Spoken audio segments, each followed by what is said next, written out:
when I was growing up, you know, I would hear these stories of people who were like really in the life, you know, like they were doing bad things. They were like, this is bad. Probably gonna go to jail. And I heard this story one time. This dude, everybody got locked up, but there was this trap house. In case you're not aware, a trap house is where illicit materials are sold. I just, you know, sometimes you might say trap house, or there might be someone who's like, so booby traps? Like, is it the trap door situation? Like when you walk in, watch out for the wire, you're gonna fall down to the basement? No, I mean drugs. I mean the buying and selling of drugs. And so this trap house was known for being pretty busy. It had become so busy that they had bought some property, you know, several blocks away and opened up another trap house. Business was booming.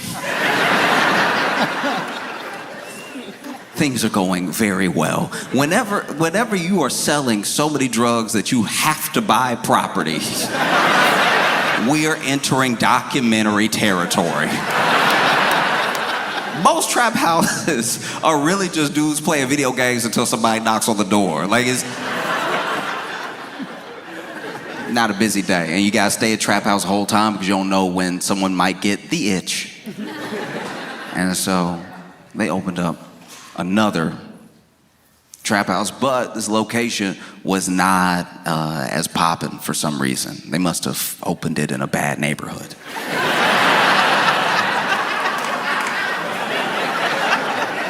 Can you imagine? Can you imagine being all drugs, be like, I'm not going over there though, that's dangerous. And so even though they opened another location, and even though they tried to tell people, hey, you can come here or you can go over there, people liked the original trap house. It stayed just as busy as ever, with some business going on at the second location, but mostly it was here, right? And okay. Let's just call him Jerry, all right? And Jerry ran both trap houses. And he did a pretty decent job, you know? Kept his books, kept his finances, really, like, he knew his inventory, you know what I mean? He could have made a great store manager at any grocery store. There was this dude named Twan, and Twan found out about these very popular trap houses. Well, one popular, one not so popular, right?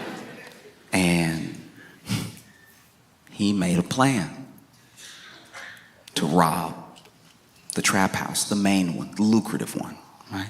So his plan for robbing the lucrative trap house was to basically set up a diversion at the one that wasn't as busy.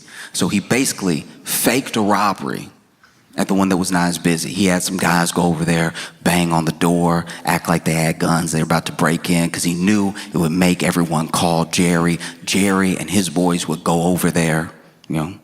By the time they get there, those guys have already left, and then the main trap house is left defenseless. They break in, Twan and them break in, they steal all this money out of the trap house, right? Take it back to their place. Now their place is a stash house. Stash house should be self-explanatory. If I've lost you at Stash House, I cannot help you. But the trap house has been robbed, everything's been taken back to the Stash House, okay? And then Twan and his boys thought they had made a killing. They were like, this is great. No one even knows that it was us, because they had planned it very well. They planned it all the way down to the detail of if those guys who did the fake robbery got caught, they wouldn't even know who hired them, right? But Jerry's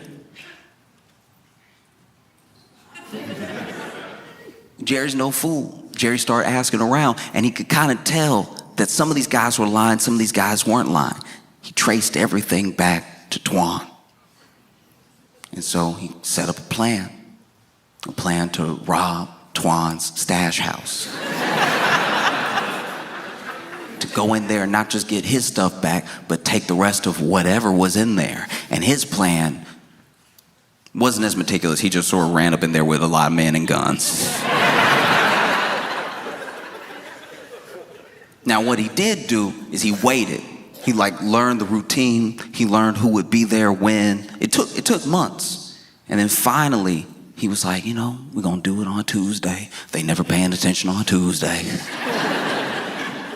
I'm going to run up in there. It's only going to be like 5 of them. If it's 15 of us, I don't think we'll meet a lot of resistance. It's not like it's their money. It's Twan's money. And so that's what they did. They broke up in there, went ahead, zip-tied everybody, and took everything, which took several trips. The people at the stash house did have to watch themselves be robbed for quite a while. Imagine you over here, you're not gonna get away with this. Then you think they've left, they come back in the door. Left all this right here. And so then one of them, being new to the lifestyle, being a new, some would say prospect gang member, was so appalled at the theft that when he freed himself, lacking all presence of mind, called the police.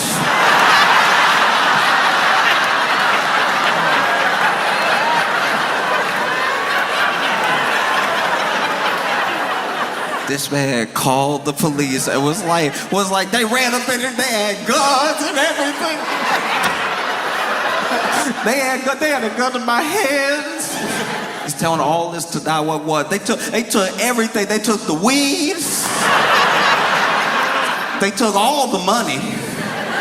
Took my favorite Glock.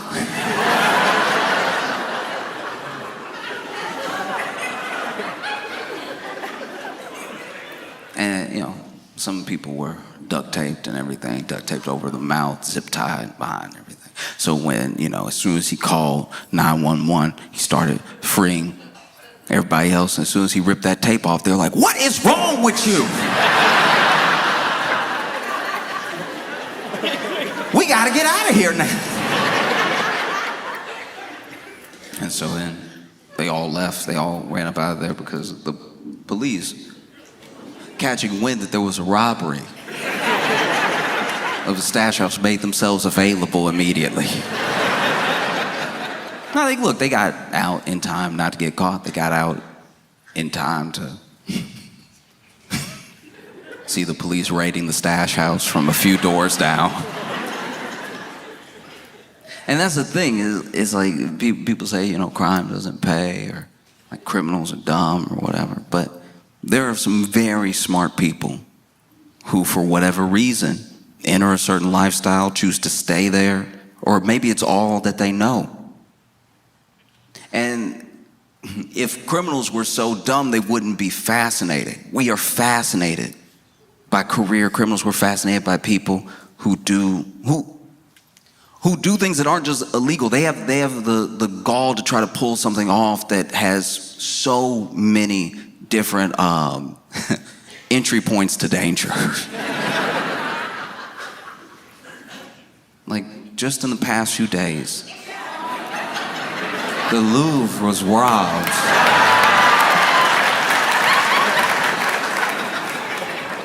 And I have not been able to settle. This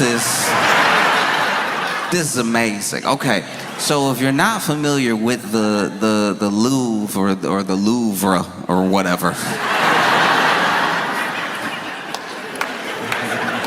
it's one of the most visited museums in the world, and people go there and then they act like they've been changed by art. And you ask them what they saw, they can't name anything or anybody. They were just like, "No, the Mona Lisa was there, looking unimpressed." Well, there were these robbers that broke in. And they broke in dressed as construction workers, right? They had actually rented this powerlifting vehicle that had a ladder that would bring them up to the next level, where they could cut in, because they brought tools to cut in through the window and enter that way. They didn't want to just come through the front. And it made sense that they were dressed as construction workers, because the Louvre is under construction. Permanently, I guess. It's always under. Why is Europe never finished? Europe always, all of Europe, always, unless you're out in the country, there's always like, oh, we gonna fix this road. We've been working on it since 1822. But that's y'all's fault. Y'all keep changing the roads. We just, right when we finished the cobblestone, y'all were like, no, it's asphalt now. And so look, they break in, and they break in with these power tools. They had like an angle grinder and everything. And that's when the alarms were going off and stuff. And then they get in through this museum window. And the part of the museum that they're in is where these rare crown jewels are being held, right? They didn't bother with the Mona Lisa. There was a crowd, there's a line. You'd never make it out. People be like, no, I want to see. And people keep, they keep criticizing the security. They keep criticizing the people that were doing security. But those people did approach them. They were like, hey, you don't. you better not. Because what is museum security really supposed to do? Let's be honest. Let's be real. If you work security in any format, they should arm you with as much as it takes to protect what's supposedly valuable. Think about this. When you see someone working for like Brinks, right? And they bring a Brinks truck to do a deposit for a bank. Let's say a whole grocery store is like, hey, we got like $250,000 that we need to transport over to the bank to make our deposit. The bank is like, don't worry, we'll send somebody. They hire Brinks. Brinks comes over. They have a truck. And not just a truck, like a bulletproof truck. And then they get two people. They get two people to make sure nobody knocks you over the head when you're trying to grab the bags and put them in the truck. They get two people, and not just two people, two of the biggest people you've ever seen. Like two people that are so big that it's like, you are the gun, right? And then I think they give them a gun. They always hold in their pocket. Maybe they don't have a gun, but it looks like they have a gun.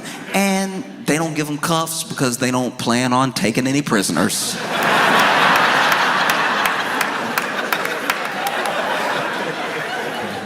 And then they get in there, Brinks always handles a drop like they are being robbed. Like they always handle the drop the way a bank robber would handle the drop. Because I used to work at a grocery store, and Brinks would come in and they'd be like, so where is your safe, or where do you, hurry. And we'd be like, oh, it's over here. Okay, it's over here, all right. And then the one would get to work putting,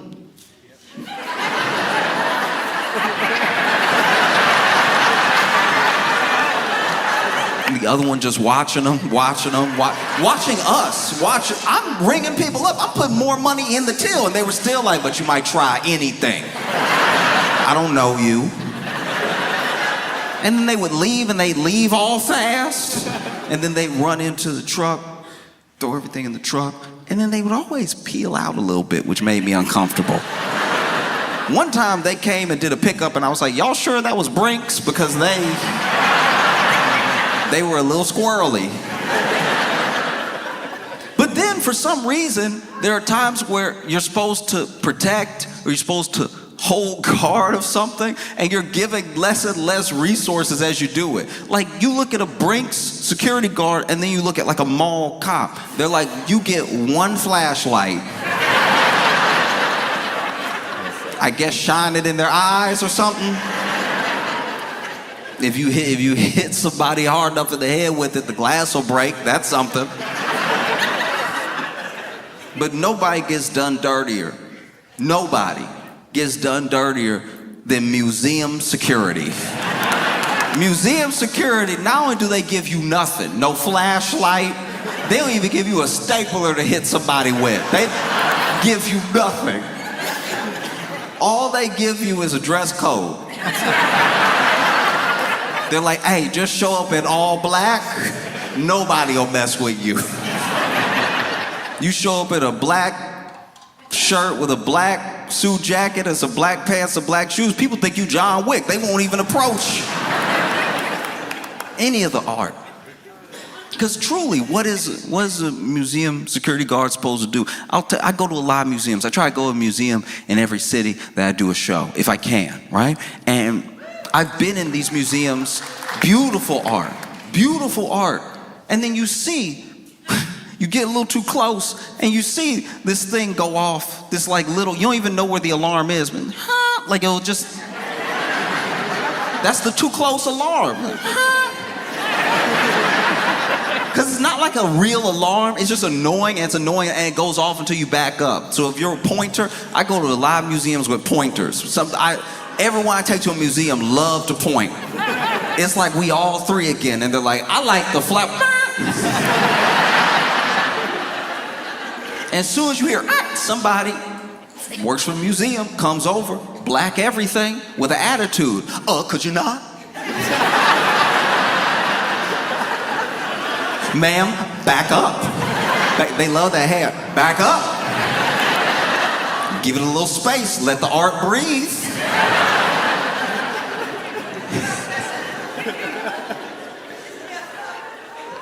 And you want to know who a museum security guard's arch nemesis is? Because it's not like a grown man. It's not a grown woman. It is any child. Any child will ruin their day. Because I don't know what it is about the frequency of the alarm, but if you're 4, you can't hear it. If you're 4, you're like,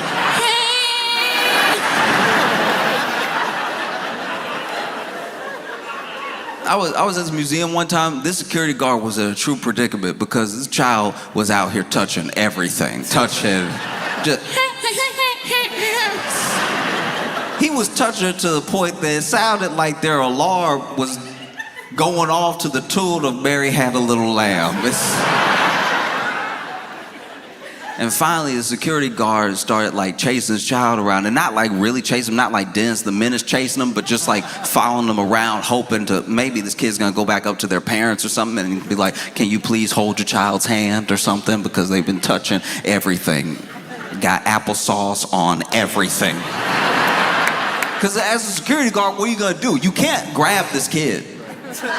You can't actually grab this. I know that sounds crazy to anybody who was born in any era before now. You have to kind of let this kid put applesauce on all the art, because if you touch this kid, you've committed murder. So if you snatch this kid and even hold their hand so you can find their parent, you are basically killing them. So you have to like let them kind of do it, but then follow them around, but then not touch them, but then make sure they don't touch anything. It would look terrible. And so finally, this security guard just started running interference on every item. This child was walking up, getting ready to touch a sculpture. Security guard get in there. No. Just trying to box him out of every room. And then finally, this kid, realized what was going on. It felt like it was a game. So this kid is like, oh, you want to play? I love to play. Playing's my favorite thing. Playing's basically my job. And so he running interference. There's a painting.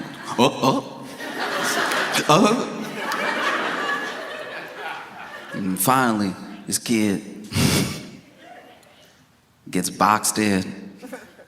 And even the security guard's like, I don't know what to do now. Because like, this would be when you would like snatch their hand and be like, hey, is your child not with you in the museum? I might have them. But he was like, doesn't want to touch his kid, but doesn't want the kid to touch anything else, but then is in the corner, but then is also a grown man cornering a child in a corner. Just because you're at work doesn't make it look better. All this kid has to yell is stop, and you going straight to jail. I'm your only witness, and I'm not really here right now.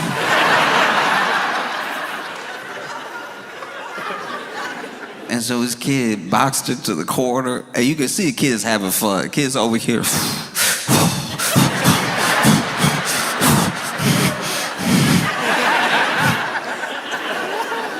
Nowhere to go but under. This kid slipped under his legs and ran away. This man turned around. Started chasing after this kid even more, and then the kid went to the only room he hadn't got applesauce on.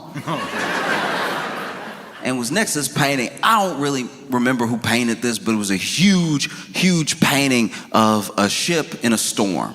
And it was one of those that was like, it was a marvel because of its scale. You know, so it's not like one that you just hang up and 6x8, whatever.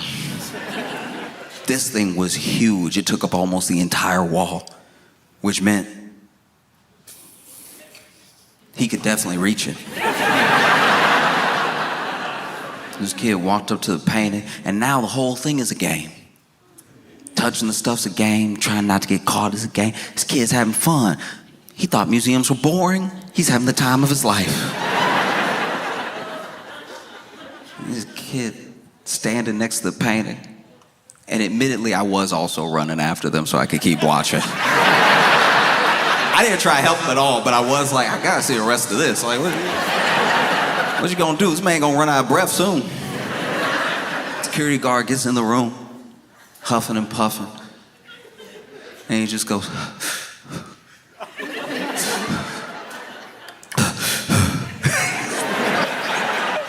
even the kid for a second was like, ooh, are you... I might have killed a grandpa. I don't even know. And then this kid goes in his pocket and lifts an applesauce covered finger. And I was like, it's been in his pocket the whole time. Children are disgusting. This kid been running around with a pocket full of applesauce this entire museum trip.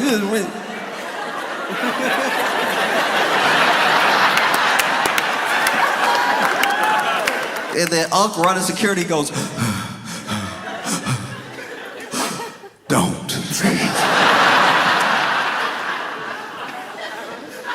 This kid, no words, no emotion in his eyes. You can tell he gonna grow up to be a bad person. This kid, applesauce covered finger just went,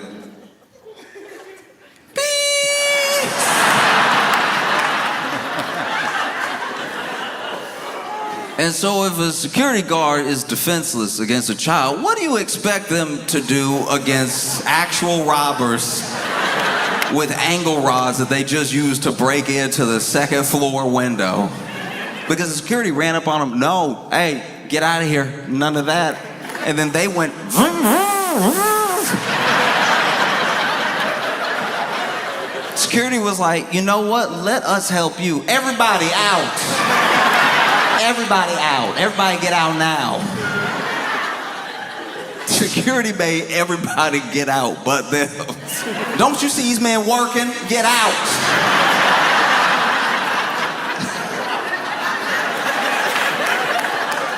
They over here on time crunch. And you over here, ooh, look at the jewels. Get out. In fact, there was a news report that cracked me up. I laughed so hard because the security report, there was this person who, I don't think they were like head of security for the Louvre or anything, but they were basically like, it is museum security's #1 job to make sure the people are safe, and that's what they did. They made sure the people were safe. I was like, you are changing the narrative right now, because anytime I got too close to a painting and I heard the and then I had somebody come over, it didn't seem like it was for my protection. You know what I mean? It wasn't like they were running up, hey, that one, that painting, that wakes up. Don't get close. Please.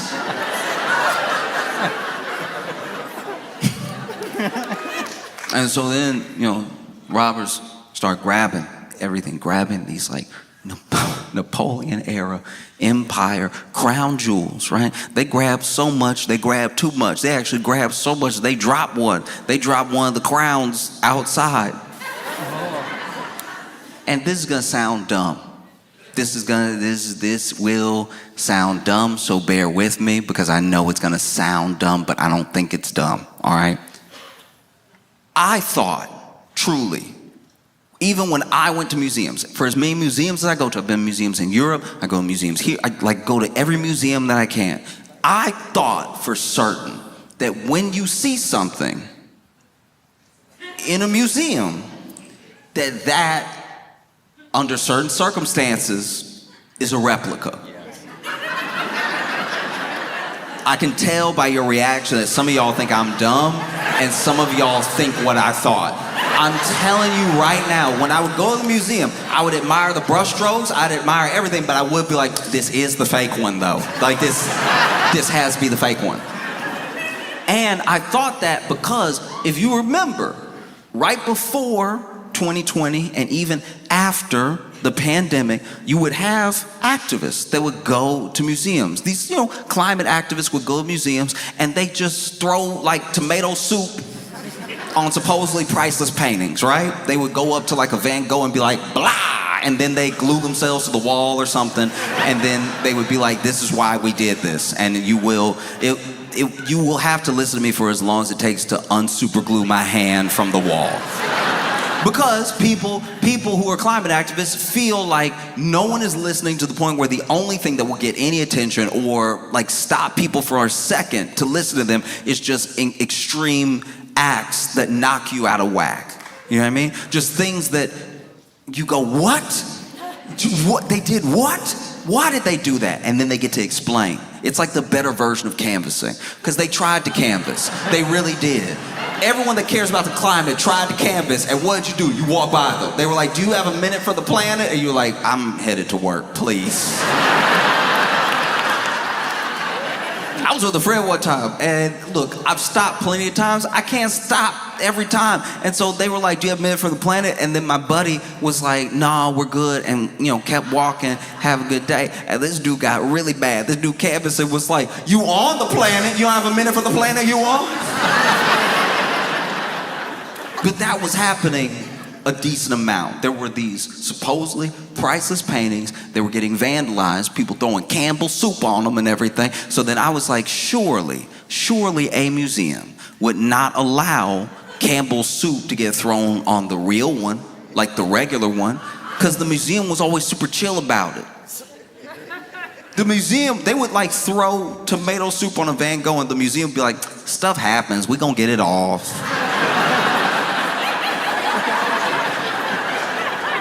You gonna what? You gonna get it off? Because when I got close, when I tried to smell the painting, I heard, and then you came over, no smelling. It was get it off, no big deal. Or you would see things like I don't know about you, but the tomato soup that I eat got a little oil to it, and you throw it on an oil painting, it seems like it might leave a stain. I have no idea. But then you would see the museum come out and be like, no permanent damage was done to the artwork. And I'm like, how? I've dropped suits that were clear on my hoodie before it had the stain forever. How is this 200-year-old acrylic painting fine? It must be a fake. I used to think that, look, if you go to a museum and you see just like you could touch it, that one can't be real. But if you go to a museum and it's behind glass, that's the real one, because they bothered to protect it. Why are you just bothering to protect some pieces? That doesn't make sense to me. So then in my head, I was like, those aren't the jewels. You know what I mean? That's just colored glass. These people so stupid, they ran up in there and risked their freedom for some colored glass. And then the French government came out and said, priceless items have been stolen from the Louvre. And I was like, that's the real jewel! Y'all didn't run any armed security around the real crown jewels? For a split second, I felt like it was my money. I was like, what are y'all doing? Ooh, I need to sit down. You said it was priceless, and then right after saying it was priceless, they were like, it's about $100 million. I was like, oh, seems like a price. You said priceless for a day and a half, and then immediately y'all were like, I think 103 probably. At least round up to 110.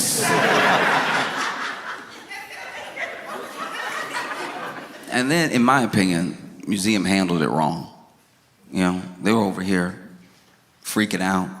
Everybody, the French government, they got everybody on it. They got like their version of the FBI. They have the local police. They have everybody on it.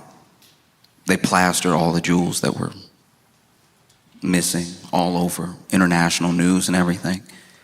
If I was trying to save face, let's say I was head of museum security, I was trying to save face, I would come out to the public immediately after the robbery and be like, y'all, that was Banksy. Y'all know Banksy played too much.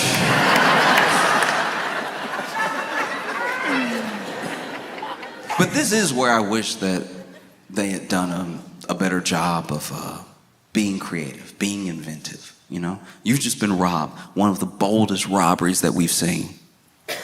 And you are the most visited museum in the world. Why don't you just see this as a W? You know what I mean? Instead of freaking out and shutting down the whole wing and staying closed for a day, all you gotta do is put that tape around the crime scene and make that an exhibit. We all wanna see it. Bring people in. Make the security guards that did do their job, the tour guides, just be like, it was 4 of them. They ran up in here. I was like, hey, get out of here. And they were like, ving, ving, ving. I was like, you right. All right, I'm gonna go. But I'm telling everybody, and that's why I'm telling you now. And yeah, you can see the glass right here. Take a piece of glass home. You can take a piece of glass home if you want. The jewels used to be right there. That's crazy, right? Jewels used to be just like, and the light used to hit it like that, but then they brought the grinder and they would, so. But they were real. That's why I'm doing this now, or else I'd be fired. Oh, it sucks. It does. It sucks because, like, it's just gonna turn museum security into TSA. Yeah, I mean, because look, this was, as far as museum security goes, this was their 9/11. So if you think you're just gonna roll up in there and have a good time, that's not what's gonna happen. You're gonna show up and they're gonna be like, all right, shoes off. They all gonna have the wand now. Oh, brutal stuff. You're gonna walk into your local museum. You're not even in France. But there's gonna be that security guard, takes his job extra serious, and be like, you're not gonna get me, not today. Pants down. Pants down. No, I got a check. You could have anything. You could have an angle grinder in your pants or something. You know, we have some very expensive cups here.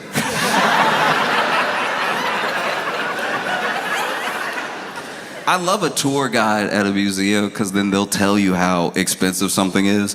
And at least with the pottery, maybe this is me not being cultured, but some of the pottery that's in museums, and then they'll tell the story of how the pottery got to the museum, and then they'll be like, you know, this is worth easily $100,000. And I'll be like, nah, it's not. It's not. Like, it isn't. Like, it is not. As much as it is here, it is not worth that. Like the function of is, like it is here, like it exists, like it is. It is here. And it is not worth that. And you know how it's not? I know it's not worth that. I know it's not worth that. Because you had to tell me how much it was, because I thought it was worth nothing. I thought y'all dug it up and brought it here because y'all were like, this was just in the ground. Isn't that interesting?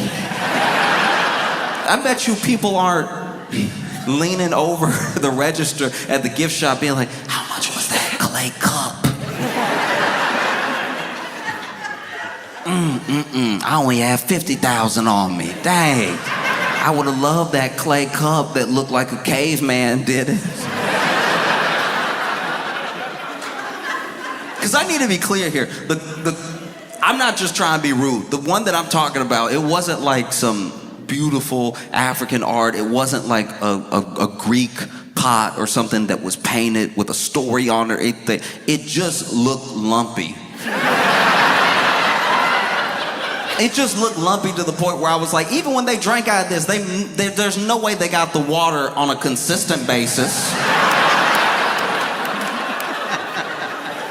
You could tell it's primitive because it looked like a cup that gulps. Looked like it pours when it wants to. Lip of it all uneven and everything. This is $100,000. I'm like, all right. You sure you didn't look at it too fast and add 2 extra zeros? Because I don't think so.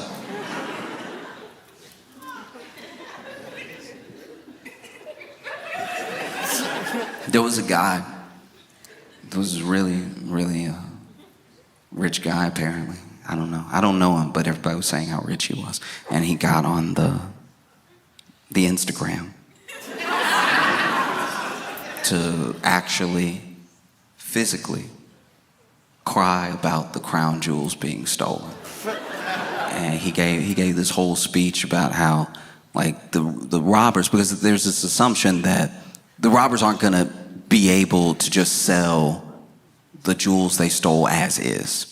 There are plenty of people in the world that would pay the money it would take to sell them just as is, and maybe they just keep it and only they know they have it. But art collectors usually like to show off their collection, and so they can't tell anybody. So it's better just go ahead and maybe melt it down, sell the jewels. The jewels themselves are still very expensive. In fact, you see where throughout history pieces have been stolen. Mona Lisa was stolen before. Pieces sometimes get stolen, but unless you can sell it to someone, what's it really worth? And so there's speculation that already these jewels have been melted down and being sold for parts, or maybe pieces are being sold that might not be able to be traced back to the complete set. And this guy got on social and he was just crying.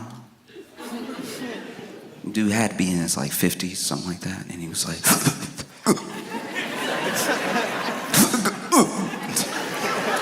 Is that crying where, okay, you know, it was like the crying you do when you're little, but you let yourself do it again when you get grown if something gets to you enough. Which is crazy, because he went online to cry, but then was fighting the crying. But he's fighting the crying to camera. But then just don't turn the camera on yet. Like, if you, like, let it out real quick and then do your video. You doing the video, like, no one putting the video in your face right now. You doing the video and you, Wait, just wait. No one asked for this video. You could wait a day. You could wait till you're over it, or you could just not do it. But this dude got, Some people just cry like they choking, and it's just.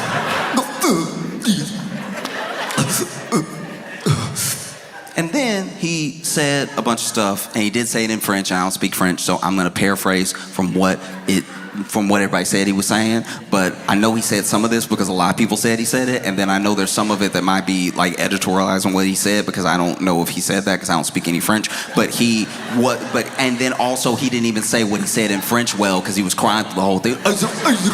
Like. And look, to be fair, maybe some of that was crying and maybe a little bit of that was the accent. Maybe some of that was the accent, because there are certain people that when they speak French, they do seem upset for no reason. So then that's, it's like, was that a cry or was that one? Were you saying one just now? Were you like, or is that you trying to hold it together? Because that's why you should have waited to make the video.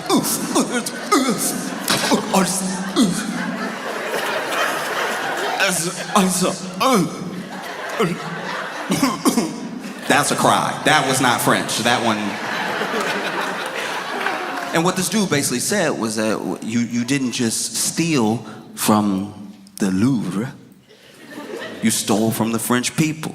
You stole a piece of our heritage. You stole a piece of our history. And if you melt that down, if you repurpose that, if you sell that, you will burn in hell because you have stolen from the people. And I'm sure, I'm almost positive, I don't know everyone who's seen the video, I just know that I saw it, but I'm sure if you saw that video and you were from Africa or Brazil or just anywhere,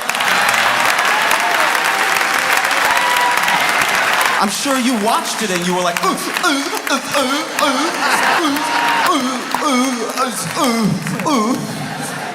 oh no.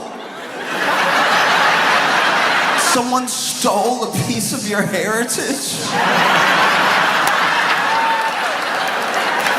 What are you gonna do?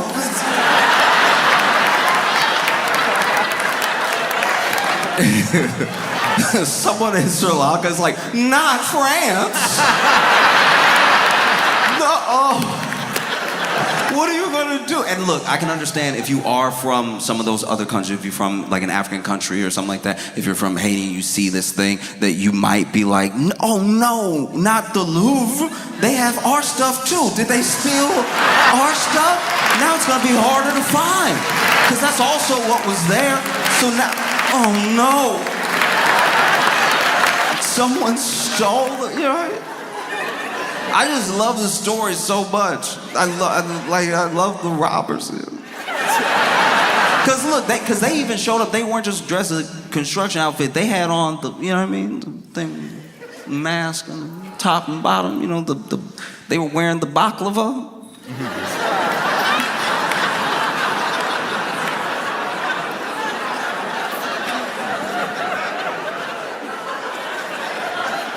I don't know, I love this crime so much because it feels a lot like, it feels a lot like somebody that runs a trap house robbing a stash house, and then the person from the stash house is like, we gotta call the police. I can't believe somebody would steal from us. This is unacceptable behavior.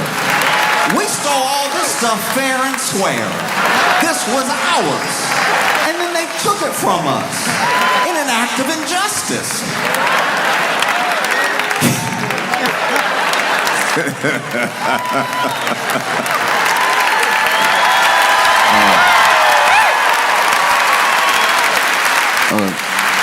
Stanford, y'all have been amazing. Thank you so much. I appreciate y'all.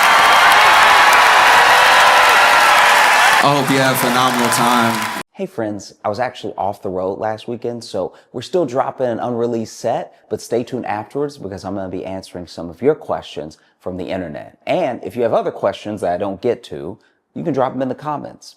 And if you have any questions at all, just keep being cool to each other. See you in a bit. I've also been obsessing over that lady on TikTok who was digging in her yard and found that rug. Like, okay, in case you didn't see this, there's a woman that was on TikTok, right? And this will be important later, but she's white, all right? And basically, she was making TikToks for like her fans and her friends and stuff. And in one of her TikToks, she she comes onto the TikTok and she's like, y'all, I think my house is haunted. Okay? And then she starts giving her reason, and she does a little tour of her office where all these things are moved that aren't supposed to be moved. She's like, I'm the only one that comes in here, and this is here, and it's usually up here, and then this is moved over here. And then when I opened my laptop, the laptop was like cracked from the inside. Like it just, and you could see it. It was like corrupt, like it looked like ink had been spilled. It was so shattered on the inside, right? And she was like, I don't know. I think I have a ghost. And in my head, I'm watching this, and I'm just sort of pulling from life experience. I'm just kind of like, you ain't ever been robbed before? Like,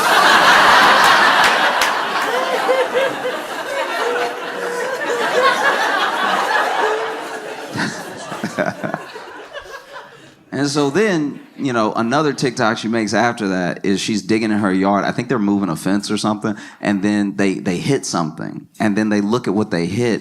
And it's like this rug that's been buried underground, right? And it's a thick rug too. And then she's like, making a TikTok being like, isn't this weird? And I was like, that's a body.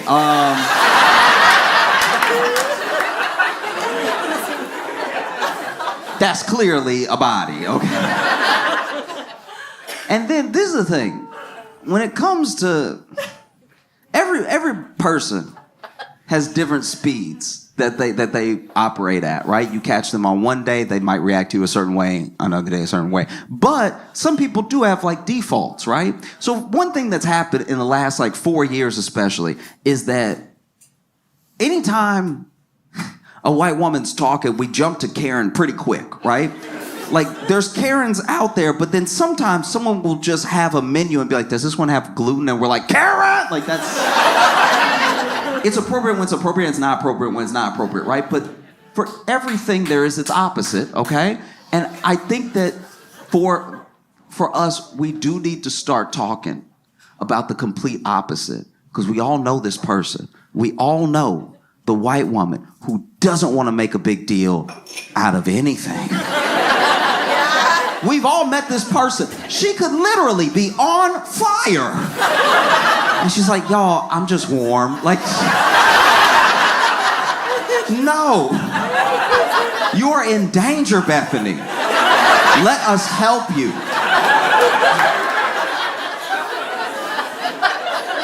You know what I mean? Like, she could call you. She could call you in the middle of a robbery. She's at the bodega. It's getting robbed right now. And she calling you being like, oh, no, I don't want to bother her. Just if you get around to dialing those, like, 3 numbers, it would be really helpful. And this is who we have on our hands in this situation, because I'm not the only one, right? I see the thing and I'm like, that's a body. And then everyone else in the comments is like, girl, that's a body. And this is the thing about internet comments in general, right? At best, almost all the time, random comments on the internet are at least not helpful.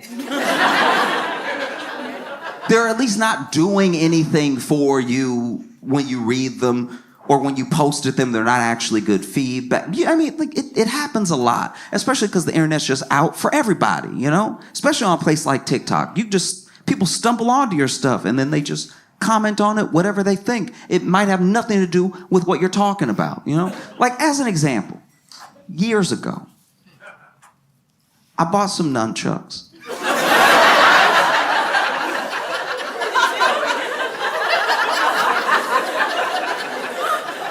And I was watching a tutorial on how to nunchuck. And the dude's tutorial was good. He wasn't hitting himself at all. He would do exactly what he was doing, right? But then I went down to the comments to see if it was as helpful to other people as it was to me. And none of the comments had anything to do with nunchuck. The top comment was like, support the troops. And it's like, sure, but how'd you get that from this? So for all of her comments to be like, girl, that's a body, I think you should listen. She made another TikTok where she was like, another really weird thing that happened was that my stepson was like going to bed and he went to plug in his phone. And when he woke up in the morning, instead of the phone being on 100%, it was on 3%. And you know how ghosts can suck up energy? I'm like, no, we're past this. It's a body. And once again, she was doing that white woman thing, trying to not make a big deal because, guys, I don't think it's a body. She says, I don't think that it's a body. I'm like, you think it's a ghost? It being a body helps your thing too.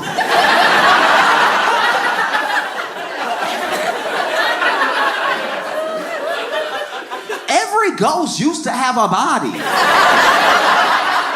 Why are you acting like we're the dumb ones?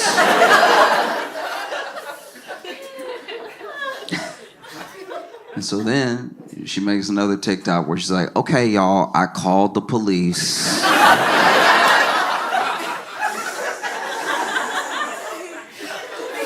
And it's funny because she describes like calling the police and stuff. And when she called the police and told them the situation, I was digging in my yard and I was trying to move this fence. I hit the rug, whatever, and the rug's very thick. We can't just, because that's the other thing. She can't just pull it up. It's so heavy that it's like, it's down there. She would have to dig more to even expose more rug to even try to pull it up. And she tells the police that, and the police are like, that's not like a body.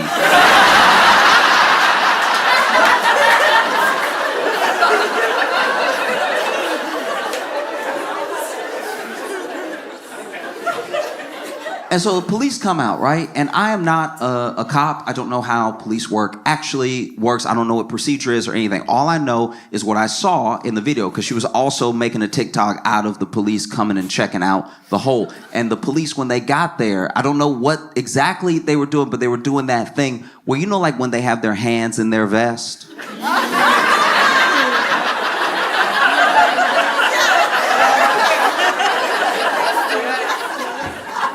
So there was one cop that walked up and he was like,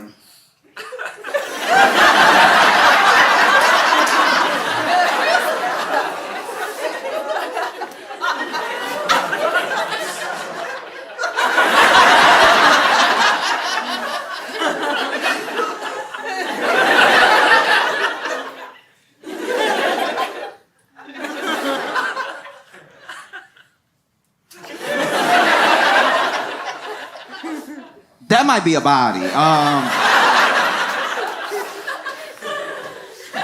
So police look it over, because cops came twice, right?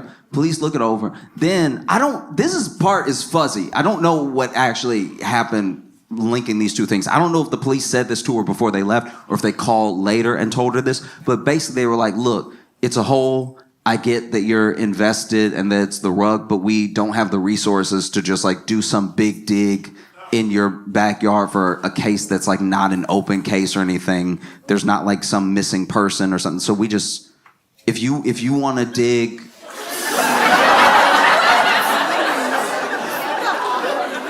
if you want to dig and then call us if you find something, you can, but like, we're not gonna. And I mean, look, in this case, it was just the rug. It's not like a foot was hanging out or something, you know what I mean? And so then that was sort of that. And so she makes another TikTok where she talks to people and she's like, hey, listen, I know that y'all are all invested. I know that this is weird, but I don't have the money to just dig up my whole backyard just to try to find out what this is. Because in the case that it's nothing, I dug up my whole backyard and then I have to pay to, because it was also like going in the direction of her fire pit too, which means she would have had to pull up all that stuff. So she was like, I don't know. I don't know where this sort of leaves us, right? And she makes another TikTok not too long after that. Because what has happened through social is that we're all talking. We're all talking, we're all, like, listening's a strong word, but we're all talking. All right? But you gain the interest, and you can intrigue people from all over the world, right? And so as people are getting more and more invested in this thing, she makes another TikTok a little while later, where basically someone was watching her last TikTok about how, yeah, she didn't have the money to just dig up her whole yard and everything. And so then they messaged her and they were like, hey, I own a construction company. I'll dig.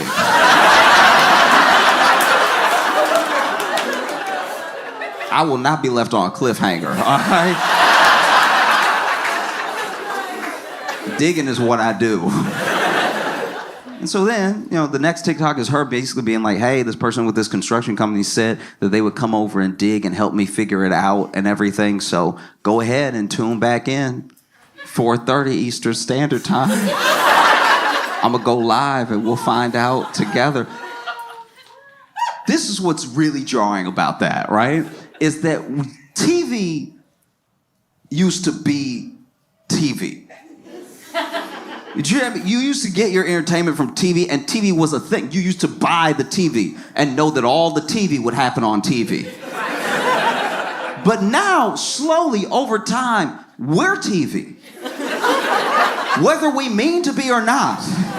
There's plenty of people who have realized they were TV in real time and been like, I messed up.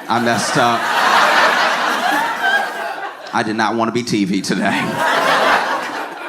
You know, TV used to, we're spoiled. You know, we're used to 24-hour news. We're used to 24-hour programming, even pay programming. When a channel runs out of TV ideas, they're like, well, we'll let this person try to sell you something for 3 hours. You know what I mean? TV used to just have a few channels, too. TV used to have like 5 channels. And they didn't even have a lot of ideas. The TV would be like, guys, we're done. TV, you would have your TV on, but TV would be off. Because they were just, they just didn't have any more programs. They were like, you know what it is. We'll see you at 3 o'clock tomorrow. Go to bed. What are you doing up? Why are you still up right now? You have a problem. You need to see somebody, a doctor maybe. You probably have insomnia because you have left this TV on all night knowing that the Dick Cavett show only goes so late. And I didn't know about any of this. My grandpa was telling me, you know what I mean? But like, he was like, yeah, you used to, you know, that used to be how you knew you had a sleeping problem. And now, you know, she's opened herself up to the fact that like this incident has made her TV. She even said, tune in at 4:30 Eastern Standard Time. I was like, you have commercials too? Damn. And then soon after that, she makes another TikTok where she's like, okay, all right. So I got a call, construction company calls, but I got another call from homicide. And a part of me was like, duh, it's a body. But she's like, I got a call from homicide that basically they said that they don't know who the last 2 officers were communicating with because it wasn't them. They must have talked to somebody else who told them to tell me what they told me. Homicide heard about the case and they were like, we would very much like to check.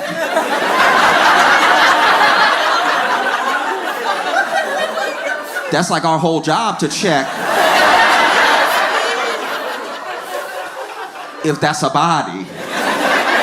And so we're gonna come tomorrow and they basically tell her, they're like, hey, if we find something, this will turn your house upside down. Are you prepared for that? And she was like, yeah, I wanna get to the bottom of this thing. It's been like on my mind and, you know, we're not just curious. It's like, this could potentially be terrifying, you know? And so they're like, okay. And if we don't find anything, then you're free to let the construction company dig and just see, like, get to the bottom of what maybe is dinosaur bones, who knows, right? So next day comes, and she says in the TikTok, she's like, look, so still tune in at 4:30 Eastern Standard Time, but I don't know what you're gonna be watching. So sure enough, homicide comes, they bring the detectives, they also bring the cadaver dogs, right? And both cadaver dogs signal at the spot in the rug, right? And they even did it in different ways, because I don't really know, I don't know much about cadaver dogs. All I know is that the first dog, he seemed a bit junior. Do you know what I mean? That first dog was just a little too happy-go-lucky. You know what I mean? Like he really showed up and was like, oh, what a beautiful day. It's wonderful to just be in a yard and be able to run around, stretch your legs, and hang out with your friends and stuff. Oh!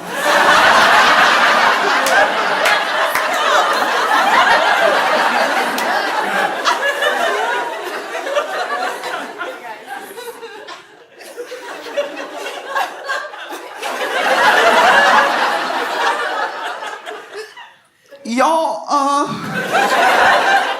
this is just my opinion. I think that's a body.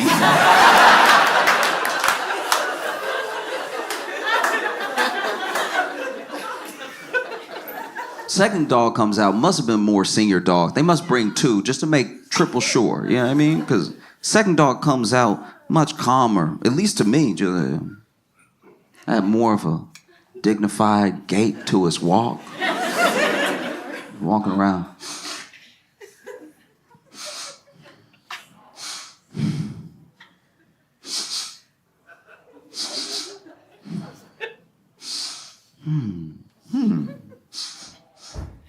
Yep, that's a body. Ooh, y'all, come get me. That's a body.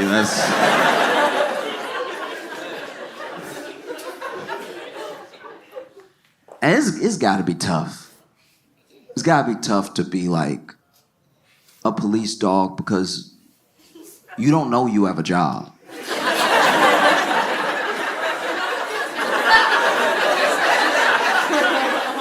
Think about a police dog, just a dog.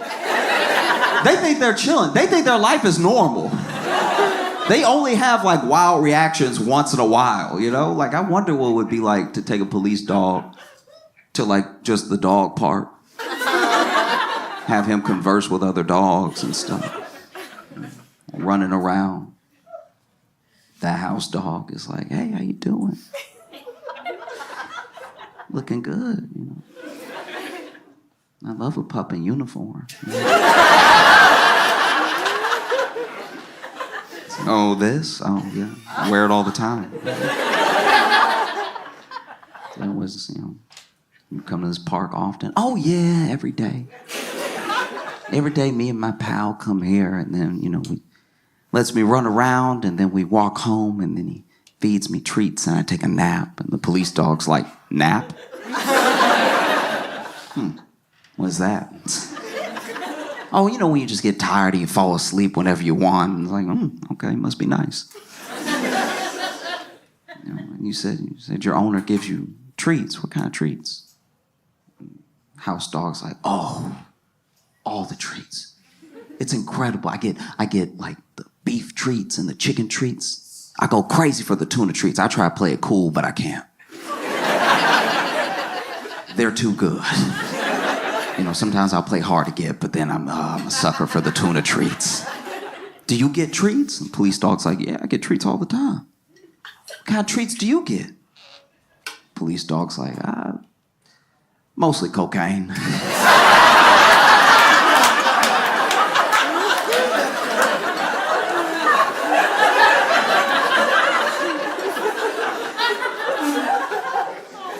You know, because I'm one of the dogs that they have sniffed for the cocaine, and so I'm running all in the house checking for the cocaine. I usually get there first, and so you know, sometimes I take a little off the top, you know what I mean? A couple of extra sniffs.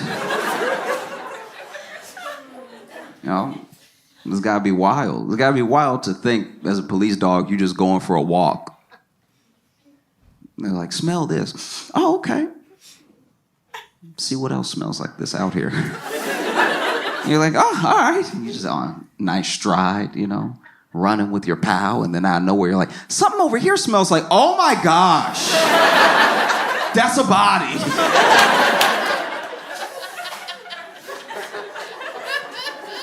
So both the cadaver dogs signal, right? And when they signal, you know, she's like, oh my gosh, like, you know, she's really taking it back. And I think that's also the first time that this becomes like real, because I think, you know, I can't say what was going on in her head, but I can imagine that like at the time you're just kind of going through the motions and having your own little true crime thing. But then when there's really something there and it becomes real, like, oh, this is terrible. This is terrifying. And then the police even come over and they're like, hey, you might want to stop recording. And so she makes another TikTok hours later where she's like, hey, I'm sorry I left y'all on cliffhanger. You know, police were like, hey, maybe you want to stop recording. So I stopped recording and everything. But yeah, there's just people all over my house and stuff. And it was just like, I think it was all hitting her at once. And it must have been overwhelming, you know? And she's even saying to the camera, she's like, and the police, you know, they appreciate the fact that I'm the one that called them and stuff like that. So it's not like they're looking at me or anything. I was like, nope. Call a lawyer. Call a lawyer now. Put the phone down and call a lawyer. Don't talk to me. Call a lawyer. I'm not a lawyer. Stop talking to me. Call a lawyer.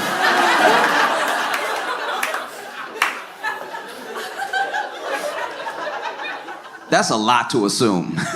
That's a lot to assume. Hey, guys, I just found this body. Like, I have nothing to do with it.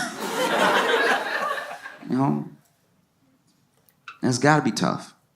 Like, I really did try to put myself in her shoes. You know, it's got to be horrific to find something like that, what it might be, all that stuff. I think about what what any of us might do. You know what I mean? Maybe not make a TikTok about it, but like what any of us might do. Like I think about what I would do. I'm a homeowner. I'm digging, I'm moving my fence, you know, and then hit this rug. A rug, by the way, that had a tree planted on top of it. I think about what I would do, right? As Josh, and even more importantly, maybe as like a black dude in America. I'm not gonna lie, I think I'd be like, yeah.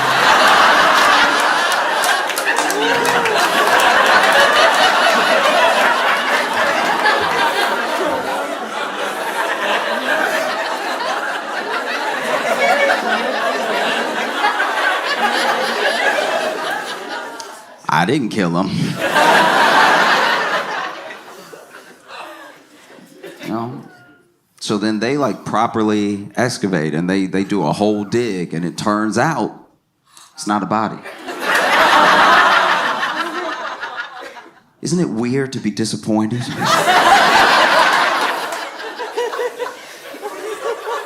Isn't it kind of weird to be disappointed that somebody is not dead? It's not a body at all. It was a rug that had a tree planted over it that was buried, which I'm not gonna lie is way weirder. That's so much more jarring now. There's so many more questions I have now. We understand, it's not right, but we understand how people get got. Like we kind of, like there's a part of you, maybe you're in the mob or something like that, but this thing is way weirder. That means that your house was previously owned by a freak. That just means that there was someone that owned your house that was burying rugs and planting trees on top.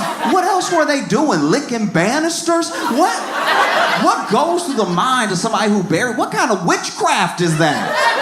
I want answers. She gonna be retiling her roof years from now and there's gonna be a piece of bologna under every tile. What kind of cartoon house is this?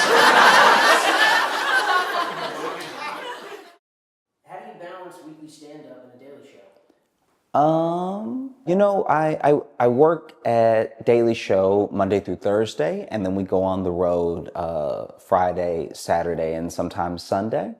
And so I know that it's a lot, but it's also everything I've been trying to do this entire time. Like these are all the things that I've ever wanted to be doing, and they just happen to be happening at once. Another thing that really gives me energy, I guess, is the people that I'm around. I get to be around the coolest people that I've ever worked with at Daily Show that are constantly like, whether it's hyping you up or you're able to bounce ideas off of them, and their enthusiasm and the way that they bring like their specific talents to the show always make me excited to be a part of it. And then the rest is just doing stand-up on the road, which is just meeting all of you and, you know, doing the meet and greets when we can and stuff. And those are real opportunities to get a second to chat, even if it is just a moment where, you know, I understand, especially a late show, people are tired and they want to take the picture and go home and stuff. I'm never like thinking about it some type of way. I guess I'm more just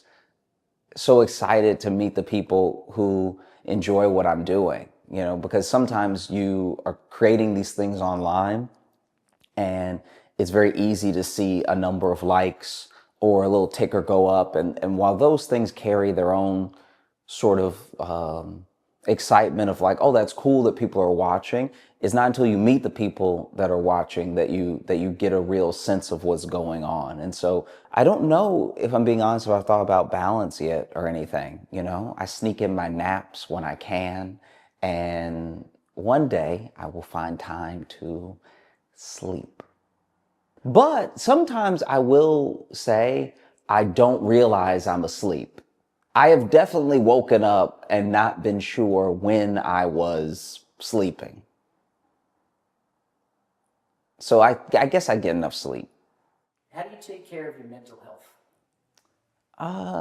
I think I do lots of stuff. To me, I think you're constantly bombarded all the time with stimulus and with media. And I think that even though most of it is negative, the positive stuff there, whenever you open yourself up to it or whenever you focus on it, is just as overwhelming sometimes. You know, there are a lot of people out there talking about the good things happening in the world. And if you engage with that stuff as much as you engage with like mainstream news and being up to date on the latest horrible thing that's happening in every country, I think you can find the balance that's actually happening. Because it's true, all these things are happening at the same time.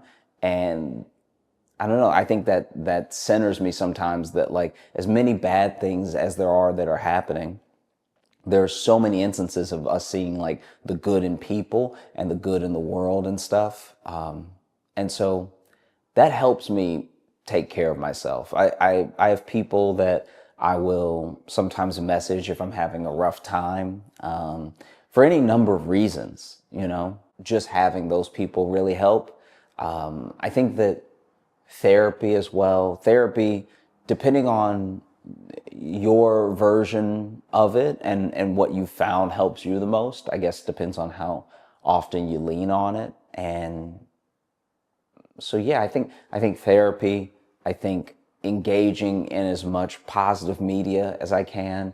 And I think, looking up specifically for news stories where something good is happening help me take care of myself.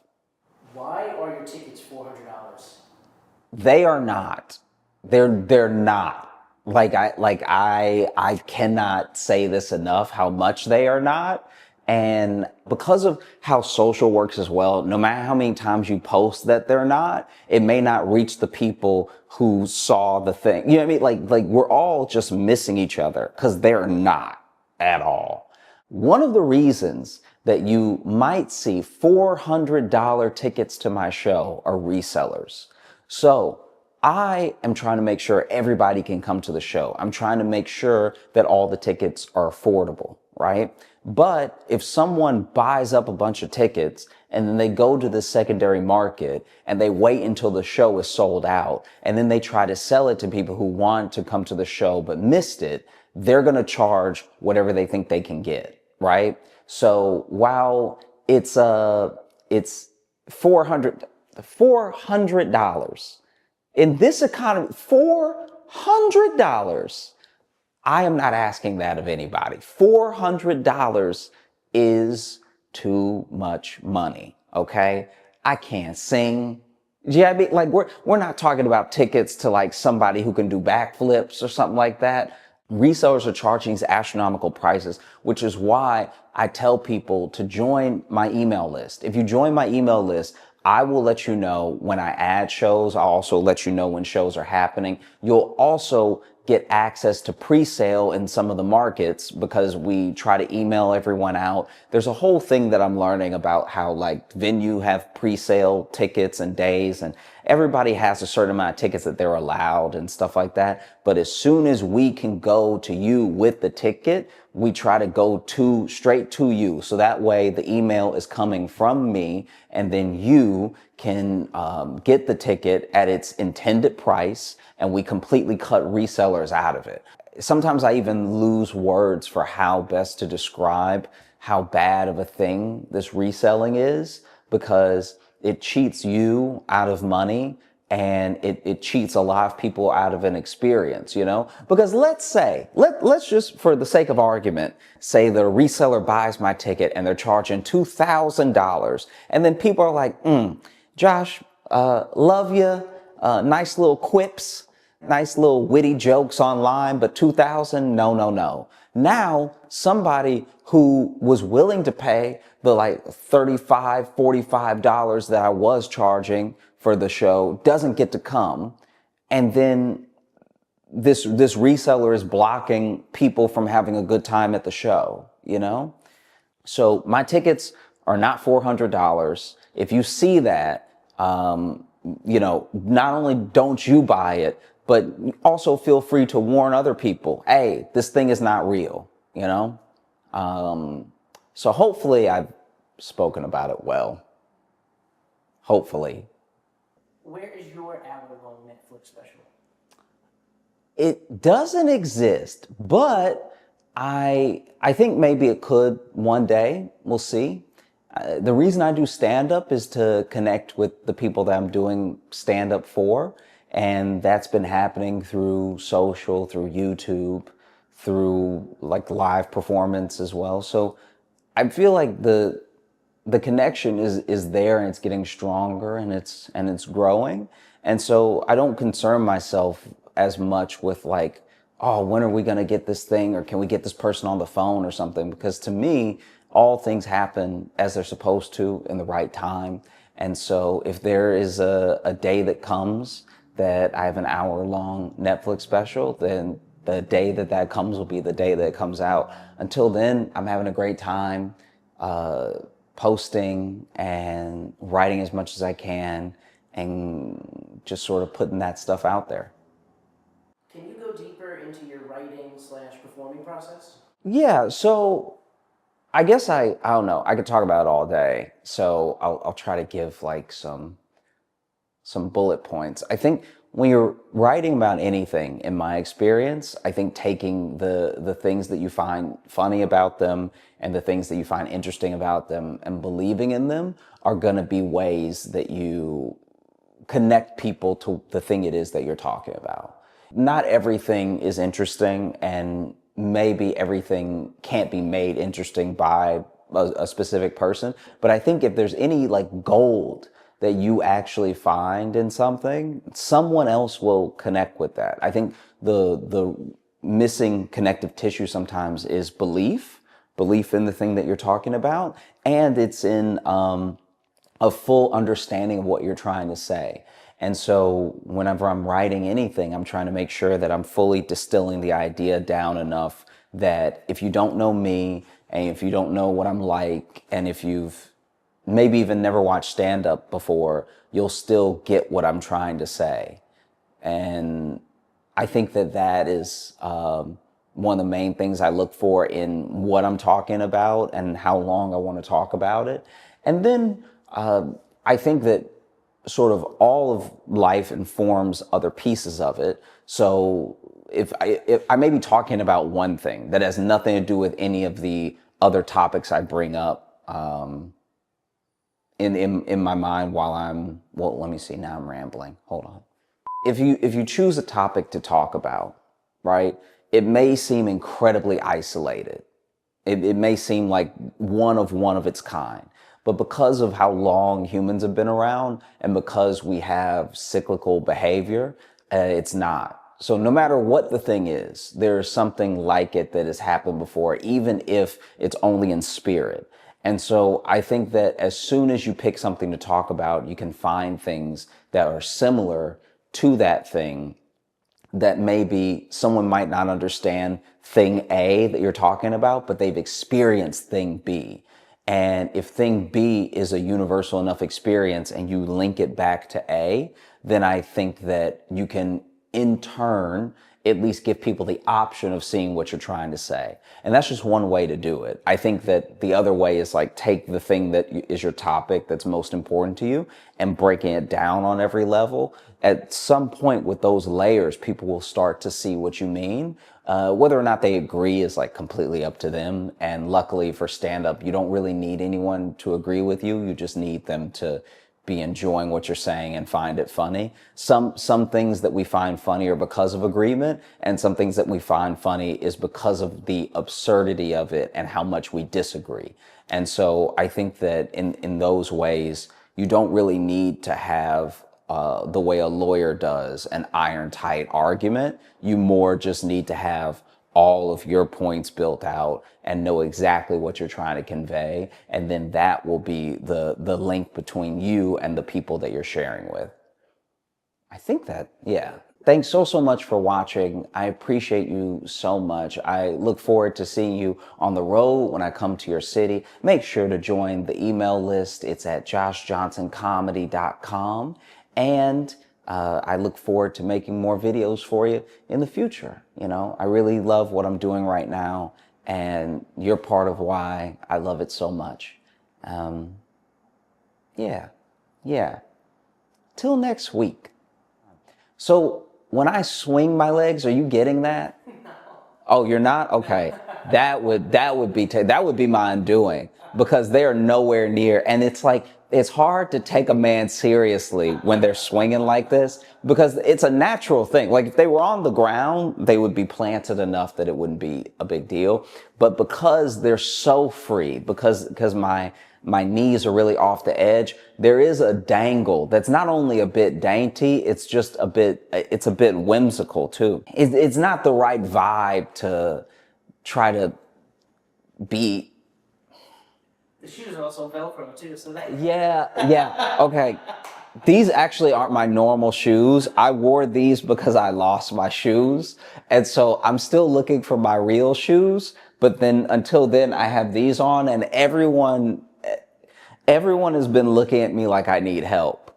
I have not encountered anybody in a store or on the street that has seen my shoes and not been, let's just say, extra nice to me. Dangling in Velcro shoes, it's not the look for a grown man. You know what I mean? Like, this is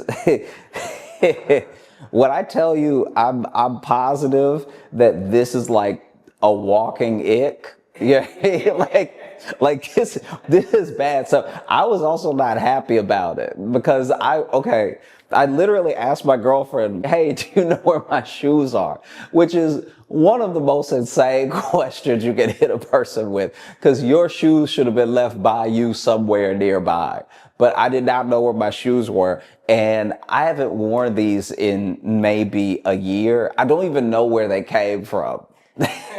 I really don't. Like, maybe I bought them, but I feel like they were a gift, and not just a gift, but like a re-gift. Like, I think they were given to someone my size, and then that person was like, nah, I can't keep these in the house. It's better than not having shoes. I'm grateful to have more than one pair of shoes, but I'm also praying I find my real shoes soon, because, ugh. The main shoes, they're what, on? On clouds, yeah. When are you going to get an endorsement? I mean, you have those on every show, every stage, all over the country. That's up to OnCloud. I wear them because they're comfortable.